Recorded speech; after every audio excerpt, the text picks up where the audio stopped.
What if Stu Macher has been alive this entire time? Not plotting something or building towards his Ghostface legacy, but simply just trying to live a hidden, quiet, almost normal life. And what if the last person who cared for him and kept him hidden and alive all these years is the same person whose tragedy forces him out of hiding? I'm Mikey, and if you've been following the channel for a while, you know that I've been diving into the deeper corners of the Scream franchise, trying to assess where I think Scream 7 could potentially be going. Today's theory isn't about a twist or a cameo or fan service. It's about a tragedy that I think can reshape the way that we theorize what Scream 7 and 8 could be. Scream fans love to talk about every character under the sun, but one name has suddenly started circulating again: Leslie Macher, Stu's sister and mother of Vince from Scream 5. Is that you, pretty boy? She's mentioned one time in the entire franchise and never even has an on-screen appearance. I mean, Scream 5 leaves a massive blank space around her, and blank spaces in Scream tend to not stay blank forever. But before we go any deeper, if you're into Scream 7 theories like this, and you want more breakdowns like the ones that we've been dropping, hit that like button so that more fans can find this video.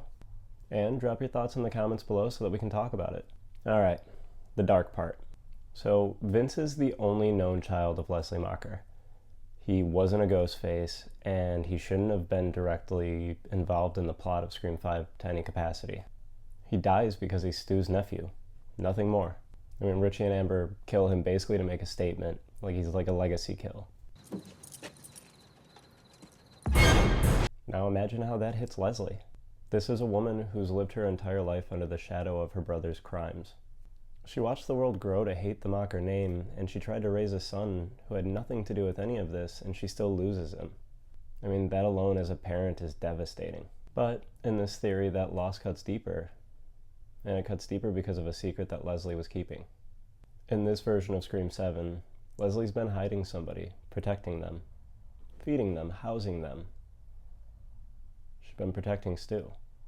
Not Stu the mastermind, or Stu Ghostface wanting revenge for 1996, but Stu the broken kid who grew up to be a broken man, who's alive but unable to live. Leslie didn't hide Ghostface. She hid her little brother that she still saw the human inside of. And that secret is the very thing that destroys her from the inside. After Vince's death, Leslie collapses under the weight of it all. She can't carry the secret anymore, and she can't live with the fact that she's protected the man who got her son killed. She can't escape the legacy that her brother tethered her to. In this version of the story, Leslie, drowning in grief and guilt, decides to end her own life.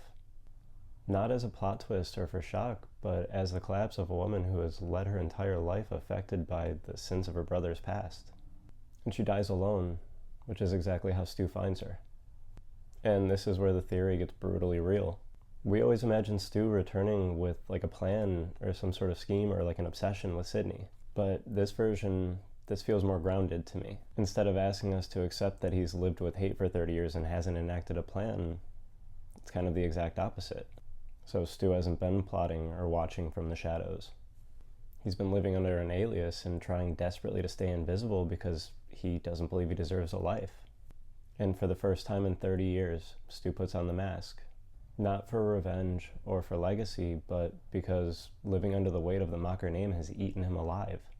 When he finds out that Vince is dead and that Leslie's gone, and that all of that fallout is because of his violent past, he decides to burn it all down once and for all. Stu doesn't return to recreate 1996, he returns because his family was punished for something he did, and the guilt is unbearable. And Scream 7 could subtly leave clues that indicate Leslie's passing, and we all know that this movie is meant to begin the end of the legacy story as we know it. And maybe Scream 7 changes the formula. Maybe we don't get the Act 3 killer death. Maybe he's revealed in the third act, but maybe the final frame of the movie is Stu officially not hiding anymore. Scream 7 then becomes the emotional weight of the Macher legacy, and it provides a final showdown that gives Sidney's arc closure, shepherding the new era of Tatum's story. This wouldn't just be fan service, it would be character-driven and tragic. And the story's big enough to be told over 2 movies, and we all know that they're going into production on Scream 8 right as this movie is going into theaters. Scream 7 and 8 could feature Stu Macher, a destroyed man with nothing to lose. A Ghostface who isn't driven by revenge or fandom, but by guilt. But what do you think? Was Leslie protecting Stu? Could Vince's death be the catalyst that brought him out of hiding? Drop your thoughts in the comments. I read them all.